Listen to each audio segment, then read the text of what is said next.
So I think it's good we start with Surah Al-Fatiha.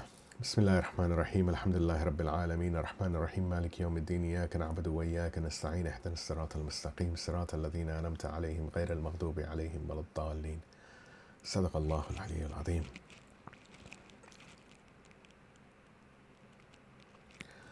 أعوذ بالله السميع العليم من الشيطان اللعين الرجيم بسم الله الرحمن الرحيم الحمد لله رب العالمين وصلى الله على سيدنا محمد وعلى آل بيته الطيبين الطاهرين ولعن الله على أعدائهم أجمعين من الأولين والآخرين آمين يا رب العالمين أما بعد السلام عليكم ورحمة الله. So we ended last week with a promise. We said come hungry, and I imagine most of you did. Because if the first 2 weeks of Ramadan have done what they're meant to do, if the migration has actually begun, if the mirror has been scrubbed even a little, if one limb has been guarded that was not guarded before, then something has shifted inside you.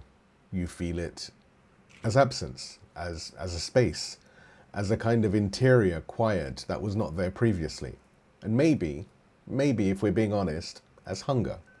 Not the hunger of the stomach, but the hunger that comes and goes. You know its rhythm by now, the mid-afternoon dip, the last hour before Maghrib, the relief of the first date and the sip of water. That hunger is real, but it's manageable. We've all fasted before, we know the shape of it. The hunger that I'm talking about is different. It is the hunger that appears after you have started cleaning. It is the hunger of the mirror that has been scrubbed and is now sitting in an empty room waiting for some light. It is the hunger of the traveller who has left the house, walked the dusty road, washed at the river, and now stands at the threshold of the banquet hall, smelling something extraordinary from inside and realizing, I am starving for something that I cannot name. That hunger is not a problem. That hunger is actually the whole point. Because tonight, we sit down to eat. Let me tell you where we are within this journey.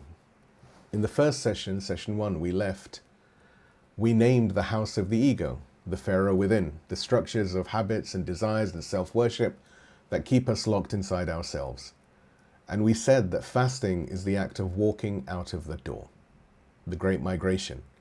Not a geographical movement, but a spiritual one, from the self towards God. In session 2, we cleaned.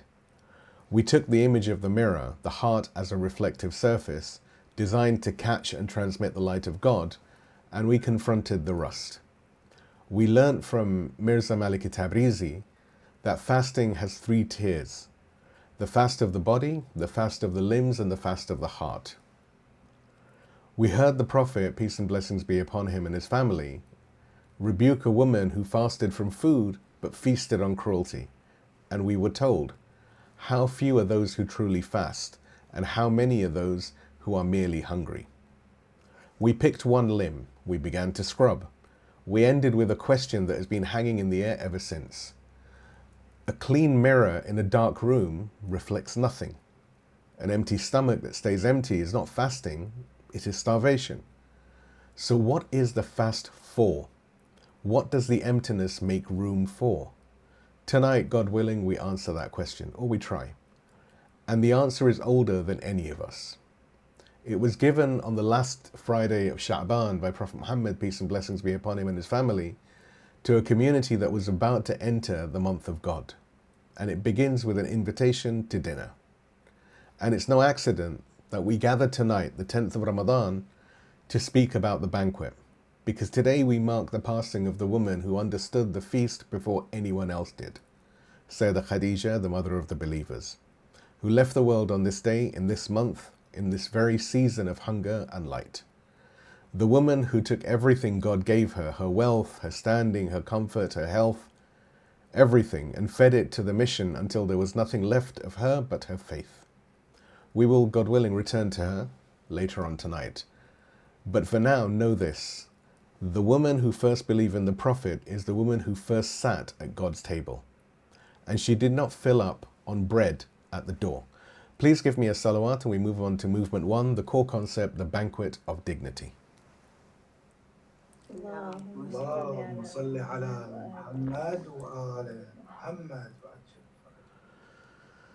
So every year as the month of Sha'ban draws to its close and the crescent of the month of Ramadan approaches, the words of the Prophet ring out across the centuries. This is the Sha'baniyyah sermon, one of the most important orations in the Islamic tradition, narrated through the chain of the Imams of Ahlulbayt, peace and blessings be upon them all, from Imam Ali, from the Messenger of God himself. Imam al-Ridha, peace and blessings be upon him, narrates from his fathers, from the Commander of the Faithful, who said, "The Messenger of God, peace and blessings be upon him and his family, delivered a sermon to us one day and said," the references in the write-up, Prophet Muhammad said, "O people, the month of God has approached you, bearing blessing, mercy and forgiveness. It is a month in which you have been invited to the Banquet of God, and in it you have been made the people of God's dignity." Let's think about that again. Let's read it slowly. You have been invited to the Banquet of God, and you have been made, not promised, not offered the possibility of, but made of the people of God's Karamah. And now let us sit with that word, Karamah, just for a moment. Karamah. Normally we translate it as dignity, and technically that's correct, but it doesn't really capture the full weight of this word. Karamah in the Quranic vocabulary is the word used when God describes the original station of the human being. In Quran, Surah Al-Isra, the chapter of the night journey, 17th chapter of the Quran, verse 70, Allah subhanahu wa ta'ala says, وَلَقَدْ كَرَّمْنَا بَنِي آدَمَ, and we have ennobled the children of Adam. Now this is not social respect. This is not the dignity of a job title or a good reputation. This is ontological dignity, the dignity of being made in the image of the divine names. The dignity of being appointed Khalifatullah, the representative of God upon the earth. This is what was lost. When the mirror rusted, when the ego built its walls, when we became opaque to the light, what was lost was not just spiritual clarity. What was lost was Karamah, the original station, the thing we were made for. And the Prophet is telling us the month of Ramadan is the restoration. It's not a reward for suffering. It's not a gold star for enduring hunger. It's a restoration of what was taken from you, or more precisely, what you gave away, one sin at a time, one act of heedlessness at a time, until the mirror was so thick with rust that we forgot that it was ever a mirror at all. This is the banquet. This is what is on the table. Not food, but karamah.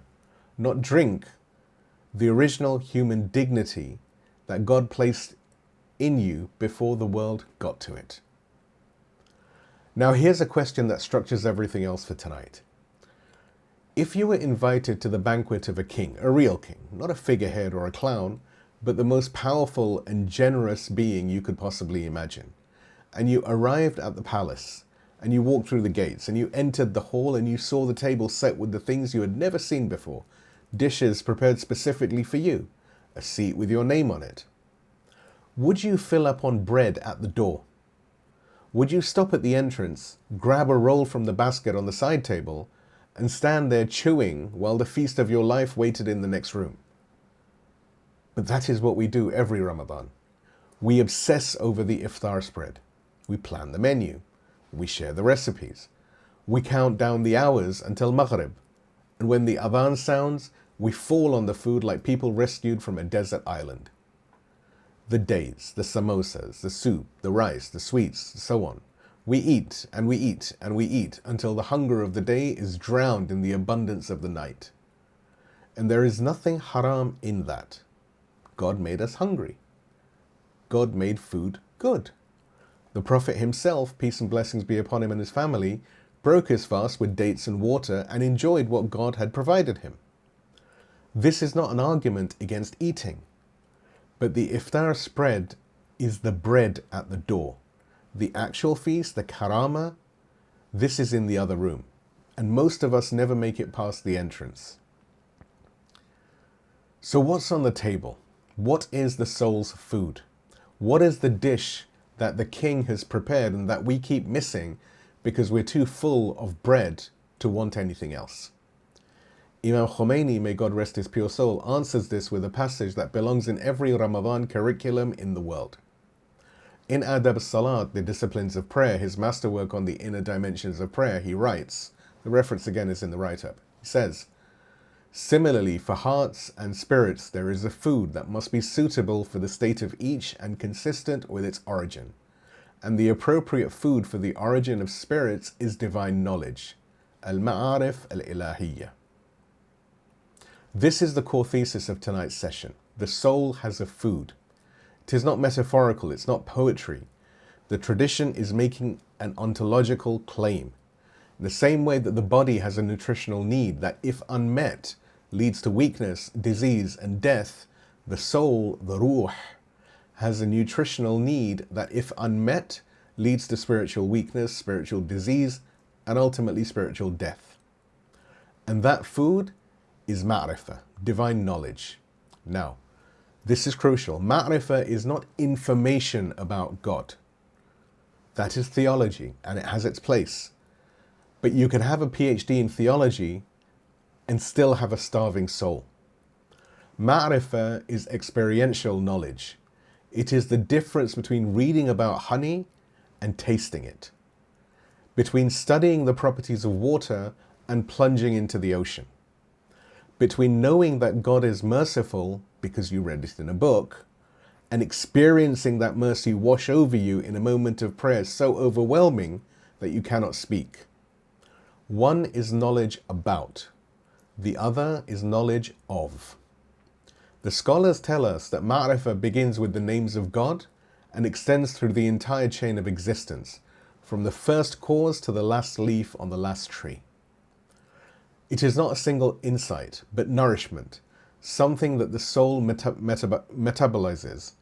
And the way the body metabolizes bread, in the same way that the body metabolizes bread, slowly, continuously, building strength with every encounter. And here is the connection to fasting. When the body is full, the soul's appetite is suppressed. We've all felt this. After a heavy meal, the last thing you really want to do is pray. You just want to sit down and relax. The body is digesting and the soul is dormant. The physical system has taken over and there is no room, there is no space for the spiritual system to function. But when the body is hungry, something shifts. The physical system quiets. The noise of digestion and craving and satiation fades. And in that quiet, if we're paying attention, we can hear something else, a different kind of hunger.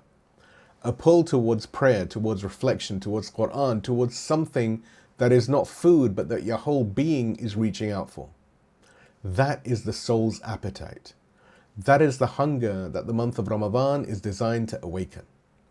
The scholars of Irfan have always associated hunger with illumination, not because suffering is holy, not because God takes pleasure in our pain, but because emptiness creates capacity. You cannot fill a cup that is already full. You cannot feed a soul that is stuffed with the world. Fasting empties the cup. And now, let the angel speak. Imam al-Baqir, peace and blessings be upon him, narrates, and the reference again is in the write-up. God, exalted is He, has angels appointed over the fasting ones who seek forgiveness for them every day of the month of Ramadan until its end. And they call out to the fasting ones every night at the time of their iftar. Rejoice, O servants of God, you have hungered a little, and you shall be sated greatly. You have hungered a little, and you shall be sated greatly. Listen to that promise. It's not saying you have suffered and now you may eat. It's not saying your endurance has been noted, here's your reward. It's saying you have hungered. And the hunger was not a punishment. The hunger was a preparation. You were being emptied so that you could be filled with something greater than anything the body has ever tasted. The bread at the door is dates and water. The feast in the hall is Marifah. The hunger of the day is the clearing of the cup. The sating of the night is the pouring in of divine knowledge. Through prayer, through Quran, through the supplications of this blessed month, through the quiet moments of reflection when the world is asleep, and the soul is finally, beautifully, achingly awake. God did not invite us to Ramadan to starve. He invited us to dine. The question is whether we make it past the bread basket at the door. Please give me a salawat and we move to movement number 2, the inward lesson, how to eat with joy. اللهم صل على محمد وآل محمد. So the menu is Marifah, the table is set, the food is there. But here is the problem, and it is one that most of us will recognize the moment I name it. Even the finest meal in the world is useless if you eat it while you're miserable. We all know this from our own lives. Think of a time that you sat down to a very beautiful meal, a meal prepared with love, with dignity, with honor, a meal you should have enjoyed. But you were anxious or angry or distracted or perhaps grieving. The food went in, you chewed and you swallowed, but you didn't really taste anything. Your body was at the table, but your heart was somewhere else entirely. And when the meal was over, you felt full, but you didn't feel fed. You were stuffed, but you were not nourished. Now think of the opposite. A simple meal, for example, bread and cheese, a bowl of soup, something ordinary, but eaten in a moment of genuine happiness with someone you love after a long day of honest work on a cool evening with the window open. And that simple meal tasted better than anything you had eaten in months because you were present to it. You were there. Your body and your heart were in the same room. Imam Khomeini, may God rest his pure soul, saw this principle and applied it to worship with a precision that really we should reflect on. In, again, al-Salat, the disciplines of prayer, he writes, the reference is in the write-up. Imam Khomeini writes, just as doctors believe that food eaten with joy and delight is faster in digestion, so too does spiritual medicine require that if a person is nourished with spiritual foods, with delight and yearning, avoiding laziness and forcing it, the appearance of their effects in the heart and the purification of the heart's interior is faster. We should read this passage like a diagnosis because that is what it is. Imam Khomeini is not giving us a pious suggestion. He is actually practicing spiritual medicine. He is identifying a condition that afflicts almost every one of us in the month of Ramadan, and he's naming it with clinical precision. And the condition is takalluf, the idea of forcing it, going through the motions, performing worship because you feel you have to, not because you want to, dragging yourself to the prayer mat the way you drag yourself into a meeting that you dread, opening the Quran the way you open a textbook for an exam that you're really, really unhappy about, that you're dreading. And the diagnosis is actually devastating. When you eat spiritual food in this state, with reluctance, with resentment, with the inner posture of something grinding through an obligation, the food does not digest. It goes in, but it does not nourish. The prayer is, of course, prayed, but nothing lands. The Quran is read, but nothing opens. The fast is kept, but nothing changes.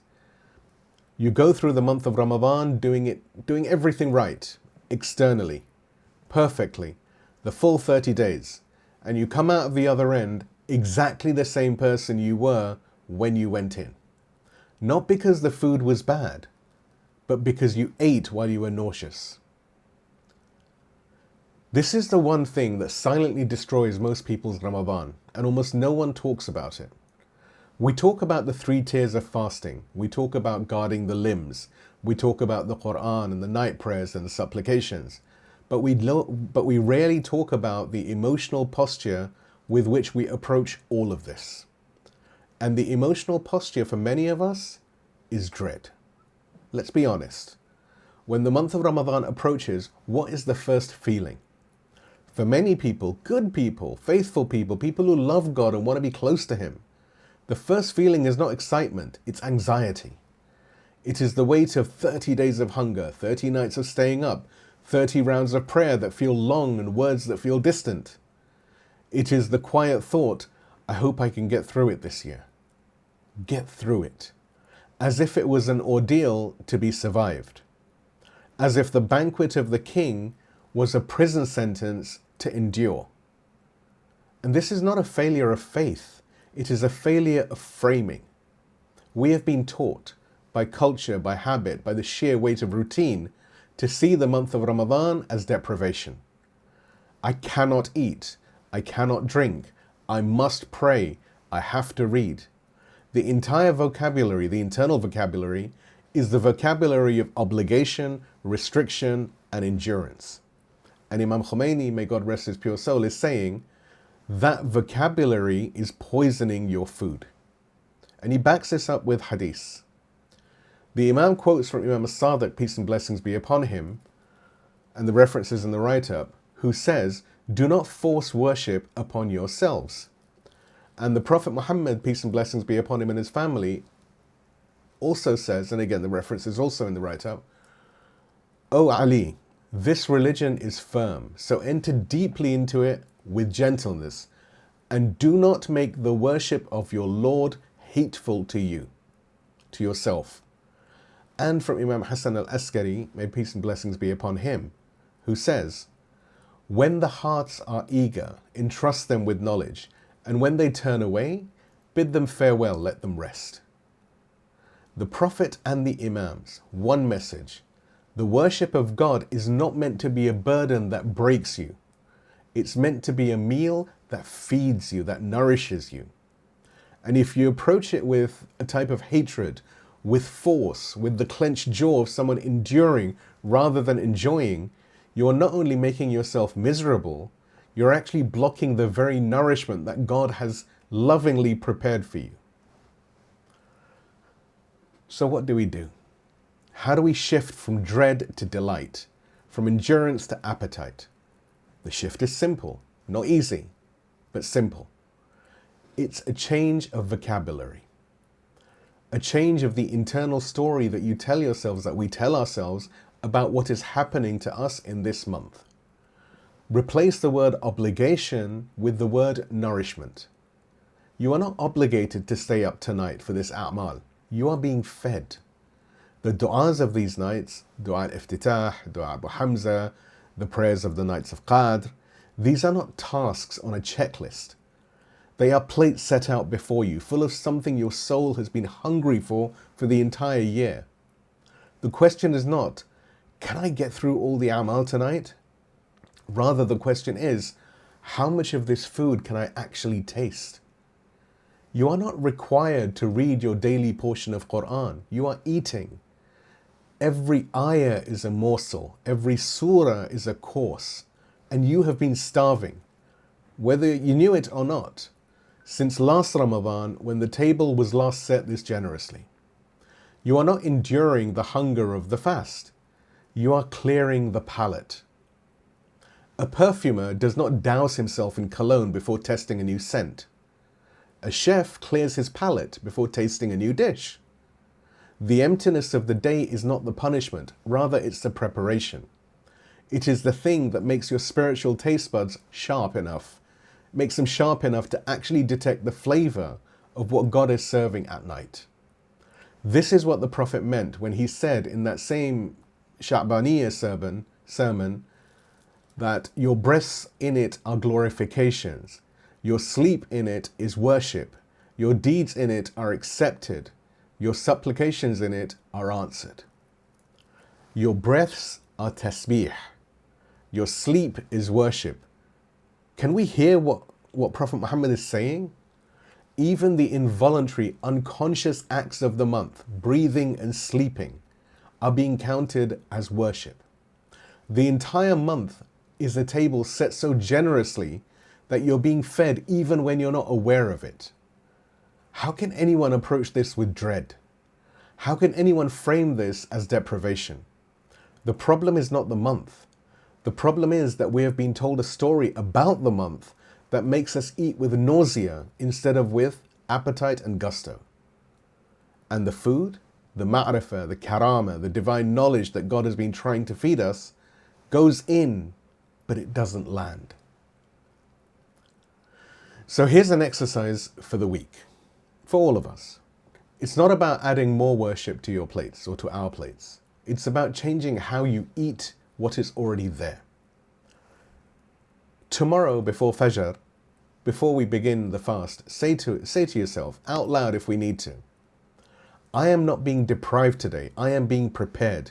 My hunger is not a punishment. It is the clearing of the palate for something I cannot yet taste, but that God has already set before me. And tomorrow night, when you stand for prayer, whether it's the 3 rak'ah of Maghrib, the 4 of Isha, or the Nafilah before and after them, do not approach the prayer mat in a state of obligation or as a state of obligation. Approach it as a table. Ask yourself, what's being served tonight? What does God want to feed me? What am I hungry for, really hungry for, beneath the surface hunger of the stomach? And if you feel joy, even a tiny flicker, even for a split second, a split moment, even in just one sajda, where something softens and you feel, however faintly, that you are in the presence of the one who has invited you, stay with that. Don't rush past it. Don't check the time. Don't think about how many rak'ah are left. Just stay there, because that flicker is the taste. That is the Marifah. That is the food arriving. And if you eat it with joy, with presence, with the delight of a starving person who has finally been given something real, then it will digest, it will land, it will change you from the inside out. Imam Khomeini, may God rest his pure soul, said, the appearance of its effects in the heart is faster. Faster. Not because you did more, not because you tried harder, but because you were present. Because you ate with joy instead of resentment, with yearning instead of obligation, with the wide-eyed gratitude of someone who has just realized that the king's banquet was real all along, and the seat with your name on it has been waiting. A fast performed with resentment is a meal eaten while nauseous. It goes in, but nothing is really absorbed. A fast performed with even a sliver of genuine delight is a feast, and every morsel truly transforms you. Do not force worship upon yourself. Eat gently, eat with joy, and trust that the food is real. Please give me a salawat and we move to movement 3, the outward call, the transparency of the prophets. اللهم صل على محمد وآل محمد. So we've talked tonight about food, about the menu, Marifah and divine knowledge, about the method of eating with joy, with delight, not with the clenched jaw of obligation, but with the open heart of a guest who has finally understood what the host is offering. But we have not yet asked the most important question of all. What happens to someone who actually eats this food? What does a human being look like? Not metaphorically, not poetically, but actually, when they've been nourished on the knowledge of God. Imam Ali, peace and blessings be upon him, gives us the answer. And it is one of the most extraordinary images in the entirety of Nahj al-Balagha. In Sermon 160, a sermon dedicated to the asceticism of the prophets, peace and blessings be upon them all, the Imam has been describing the Prophet Muhammad, peace and blessings be upon him and his family, and his renunciation of the world. And then he says, and if you wish, I will tell you about the second. Moses, the one who spoke directly with God. Imam Ali says, when he said, my Lord, I am in desperate need of whatever good you send down to me, by God, he asked him for nothing but bread to eat. For he used to eat the herbs of the earth, and the greenness of the herbs could be seen through the thin membrane of his belly due to his emaciation and the wasting of his flesh. Think about that image and let it settle. The greenness of the herbs, visible through the wall of his stomach. Because there was so little flesh left on his body, so little between the inside and the outside, that Moses, the prophet of God, the one who stood on Sinai and heard the voice without an intermediary, had become essentially transparent. Now, the scholars read this passage and they see asceticism. They see a lesson about renouncing the world. And it is that. But I want to suggest something deeper, something that connects directly to everything we've been saying tonight. Moses became transparent because he was full of God and empty of everything else. The herbs he ate were the simplest food on earth, the wild greens that grow without planting, that no one owns, that are the provisions of the utterly dependent. He did not eat them for nutrition. He ate them because the body required something, and he gave it the bare minimum, so that the maximum space was available for the other food, the food of the soul, the Marifah. And here is what happens when a human being is genuinely, deeply, really fed by the higher food. They become see-through. The barrier between the inside and the outside dissolves. What is within becomes visible without. There is no performance, no mask, no gap between the private self and the public self, because there is no self left to hide behind. There is only the light passing through it. This is what real Ma'rifah does to a person. It does not make you impressive. It does not make you powerful. It does not give you a spiritual glow that others admire from a safe distance. It makes you transparent. And transparent is the most terrifying thing and the most beautiful thing that a human being can become. And now we must turn outward, because we can't talk about transparency in Ramadan of 2026 without naming what is right in front of us. In Gaza, in Sudan, in the Islamic Republic of Iran today, a place where siege and starvation have become weapons, human beings are being made transparent against their will. The flesh is wasting, the bones are showing. The greenness of the herbs, if there are any herbs left, is visible not as a sign of prophetic nearness to God, but as a sign of human cruelty beyond description. Children whose bodies are transparent, not because they're full of God, but because they've been emptied of everything by the deliberate policy of other so-called human beings, other satanic beings, masquerading as humans. And here we sit, fed, sheltered, warm, choosing to fast. Do you see the gap? Do you feel the obscenity of it all? There is a version of Ramadan that stays safely inside, that fasts and prays and reads the Quran and does the a'mal and tastes the ma'rifah and feels the closeness to God and never once allows that closeness to burn a hole through the walls of the self into the outside world. A Ramadan of private illumination. A Ramadan where the food is consumed, but none of it reaches the limbs. None of it becomes speech. None of it becomes action. None of it becomes anger at what should not be tolerated. That is not the fast of the prophets.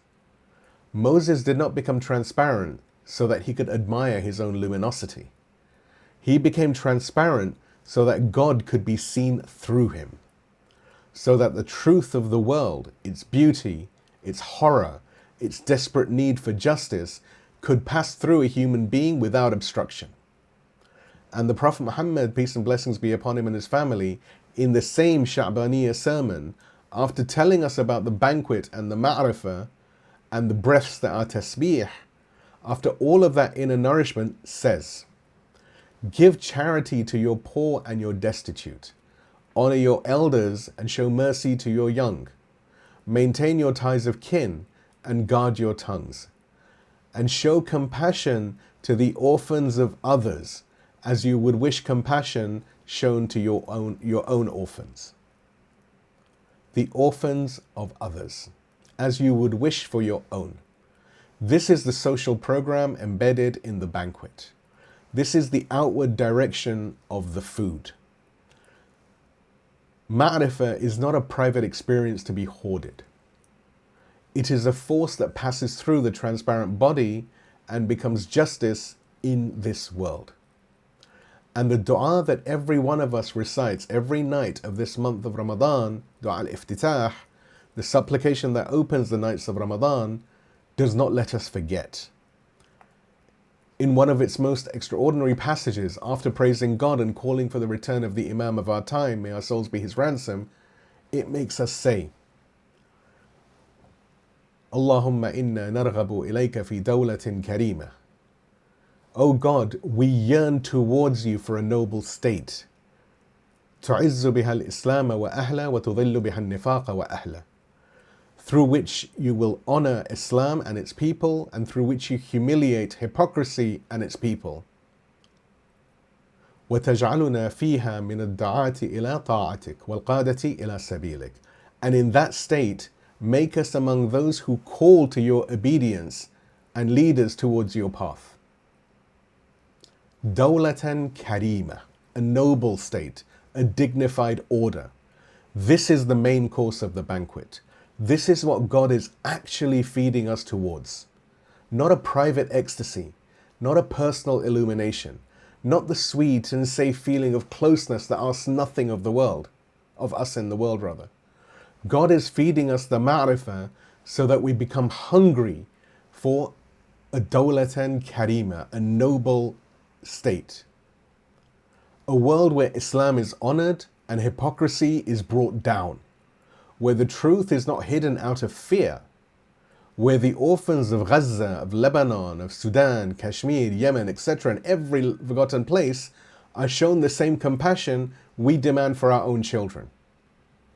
The word narghab, we yearn, is not a polite request. It is an ache. It is the word of someone who wants something with their whole existence, their whole body and their soul. And what we are being taught to want every night, every single night of this month, is not a spiritual experience alone. Rather, it is a just world. And notice, make us among those who call and lead us towards your path. Not spectators, not observers, not people who fasted and prayed and then went home and changed nothing, but du'at, callers and qada, leaders. People who have been fed and who now are compelled to go out and feed others. People who have become transparent and who now let the light pass through. Let the light pass through them into the darkest corners of the world. This is the trajectory of this entire series. Session 1, leave the house. Session 2, clean the mirror. Session 3, eat the food. And then let it make you transparent. Let it turn you outward. Let it make you dangerous to every system of hypocrisy and injustice. Because a person who has been fed by God cannot sit still while God's children are starved and are maimed and are killed. So we've now moved through 3 stations. We left, we cleaned, and we ate. And if the food has landed, if even a morsel of what was on the table tonight has been absorbed, then we already know that it's not comfortable. Ma'rifah does not settle gently into the soul like a warm drink. It burns. It burns away pretense. It burns away the stories that we tell ourselves. It burns away the easy, automatic, unquestioned routines that have kept the ego safe and unchallenged for years. And somewhere around now, week 2 or week 3 of Ramadan, a voice inside you says, why am I doing this to myself? Your sleep is wrecked. Your routine is shattered. Your coffee is gone. You can't smoke during the day. The patience is thinner than it has been all year. The initial enthusiasm of the first week has worn off. And what remains is the raw, unglamorous reality of a body and a soul being reshaped against their will. That feeling, the discomfort, the disruption, the sense that something in you is being broken, is not a side effect of fasting. It is the point. Because the tradition tells us that the ego does not enslave us through dramatic temptation. It enslaves us through something far more insidious. Habit, through the unquestioned routine, through this is who I just am, through the comfortable repetition that feels like life but is actually a cage. And God designed the month of Ramadan to break the lock on that cage. Next week, God willing, we enter the forge. We ask why God deliberately disrupts every rhythm of your life in this month.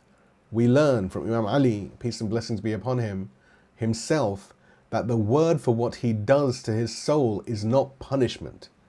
It's riyada, the word used for breaking in wild horses. a magnificent, powerful, dangerous horse. He does not want to kill it, he wants to ride it. If the first 3 sessions were about receiving the invitation, receiving the cleansing, receiving the food, the 4th session is about what it costs to keep what you have been given. And the cost is the idol of habit. But before we enter that forge, the calendar gives us a gift. In a few days, on the 15th of this blessed month, we mark the birth of Imam Hassan al-Mujtaba, the eldest grandson of the Prophet, the child born in the month of fasting, the child named by God himself. And there is something in that timing that matters for what comes next. Because Imam Hassan is the Karim of the Ahlulbayt, the generous one, who gave and gave and gave until generosity itself learnt its name from him, he was born into the month of hunger. And he spent his life ensuring that no one who came to him left hungry. The sacrifice we speak about next week is not destruction. It is the kind of giving that only the truly fed can do. Next week, the sacrifice that sets you free. Please give me a salawat, and we have a ballad for the hungry soul. اللهم صل على محمد وآل محمد. O generous one, O host of hosts, O you who have set the table before we knew we were hungry. This is the dua of the one who came late to the feast. Abu Hamza al-Thumali, that broken, luminous man who learnt to pray at the feet of the Imam, teaches us how the hungry soul speaks to its Lord. Not with the confidence of the fed, but with the ache of someone who has just discovered what they have been starving for. Through you I came to know you. You guided me to yourself. You called me unto yourself. And had it not been for you, I would not have known what you are. All praise belongs to God, whom I call upon, and he answers me, even though I am sluggish when he calls upon me. And all praise belongs to God, from whom I ask and he grants me, even though I am miserly when he asks me for a loan. Do we hear the hunger in that? He answers me, even though I am sluggish when he calls. He gives me, even though I am miserly when he asks. The food has been coming all along. The table has never been empty. It is we who have been slow to sit down and reluctant to eat, filling ourselves with the bread at the door while the feast of a lifetime waited in the next room. And still he answers, still he gives, still the angels call out every night, rejoice, you have hungered a little and you shall be sated greatly. And when the hunger finally becomes unbearable, when you cannot stand another moment of being half fed, of tasting enough to know what you are missing, but not enough to be satisfied, this is what the starving soul learns to say. O God, I ask you to fill my heart with love for you and awe of you and belief in your book and faith in you and dread of you and longing for you. O possessor of majesty and generosity, make your meeting beloved to me and hold me beloved to you. And in meeting you, grant me tranquility, relief, and karamah. Fill my heart, not teach my mind, not inform my intellect. Fill my heart. Fill it the way you fill a cup, the way you fill a starving body, the way you fill a room with light. And the last word of the list? Shawqan ilayk, longing for you, a missing of you, that I'm not with you. This is not the prayer of someone who is full. This is the cry of someone who has tasted one morsel and now wants the whole feast. And notice what he asks for at the end, karamah. The same word the Prophet used in the Sha'baniyyah sermon. The dignity that was on the table all along. He is asking God for the main course. And in the dua recited before the ziyarah of Imam al-Rida, peace and blessings be upon him, the same Imam through whom the Sha'baniyyah sermon reached us, the supplicant washes and says, O God, purify me and cleanse my heart and expand my chest, and let your praise and your love and your glorification flow upon my tongue, for there is no strength except through you.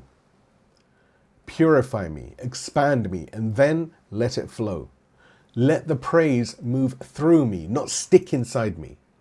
Let the love pass through the transparent body and become audible, become visible, become something the world can hear and see. This is the prayer of someone who has understood what tonight was about. The food was never meant to stay inside.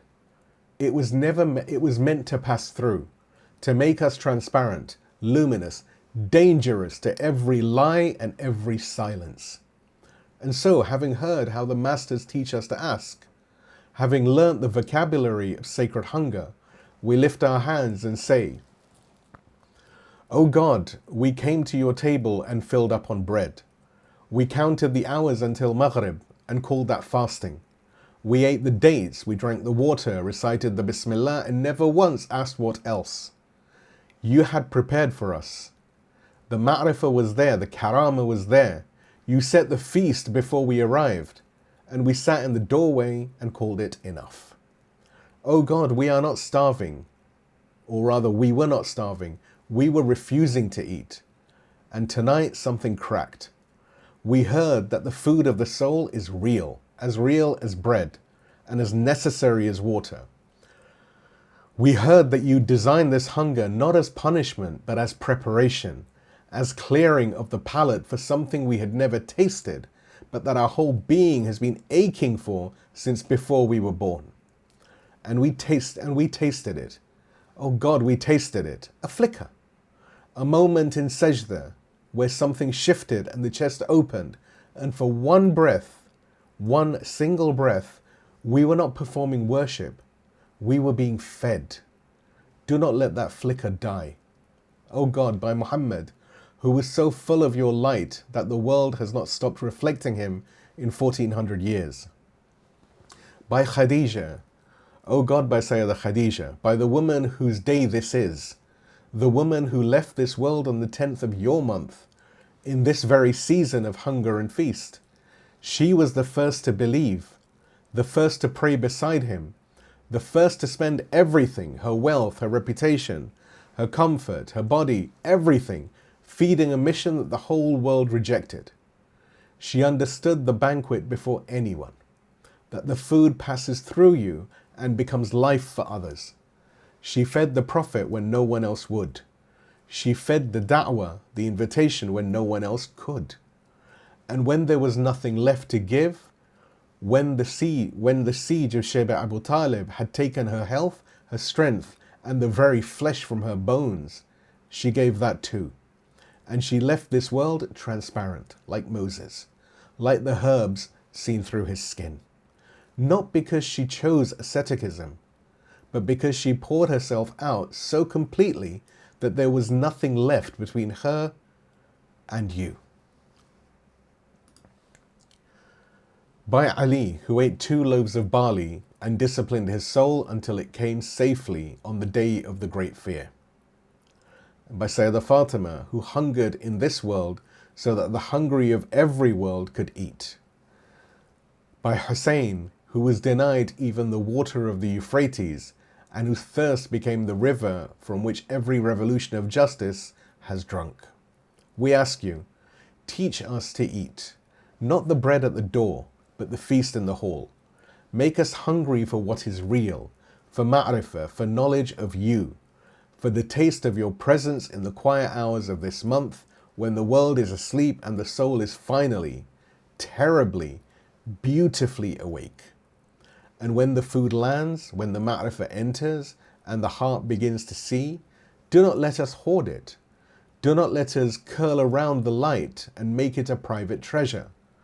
Make us transparent, like the Prophet Moses, so emptied of the self that the truth is visible through our very skin. O God, we heard you call tonight for Dawlatan Karimah, a noble state, a just world. We heard you asked us to yearn for it with our entire bodies. And so we yearn, we ache for the orphans of Gaza, for the schoolgirls of Iran, all of whom are being emptied by cruelty, not by choice, for the children of Sudan, who knew the transparency of Moses, but have never heard his name. For every soul whose hunger is not a spiritual exercise, but a crime committed against them by other human beings. Make our fast a bridge to their pain. Make our hunger a window into theirs. And make us, O God, make us among the callers and the leaders, the du'at and the qada, who do not leave the banquet satisfied with their own fullness, while your children starve. O God, we know that he is hungry too. Our Imam, your proof, the one who walks amongst us and is not seen. He hungers not for bread, but for a people worthy of the justice that he carries. He waits not because he is idle, but because we are not yet ready to eat at his table. We are the reason the feast is delayed, so feed us, change us, strip the reluctance from our worship and the rust from our mirrors and the habit from our bones, until we are the kind of people who can sit at his table without shame. Until we are the kind of people in whom the world can see the greatness of the herbs, or the greenness of the herbs, not because we are starving, but because we are so full of you that there is nothing left to hide. O God, for his sake, do not let this be another Ramadan where the food was served and we did not eat. And for his sake, make us among those who hungered a little, but were sated greatly. For his sake, and for the sake of every soul that is waiting at an empty table, for someone to bring the food. Fill us, make us transparent, and send us out from this banquet hall with the taste of your Karamah still on our tongues and the cry of your Dawlah burning in our chests. O possessor of majesty and generosity, make your meeting beloved to me, or to us, and hold us beloved to you. And in meeting you, grant us tranquility and relief and karamah. O God, send your blessings upon Prophet Muhammad and the family of Prophet Muhammad and hasten their relief. Amen, O Lord, sustainer of the universes. Amen, O most merciful of the merciful. Wa akhiru da'wani alhamdulillahi rabbil alameen. Wassalamu alaikum wa rahmatullahi wa barakatuh.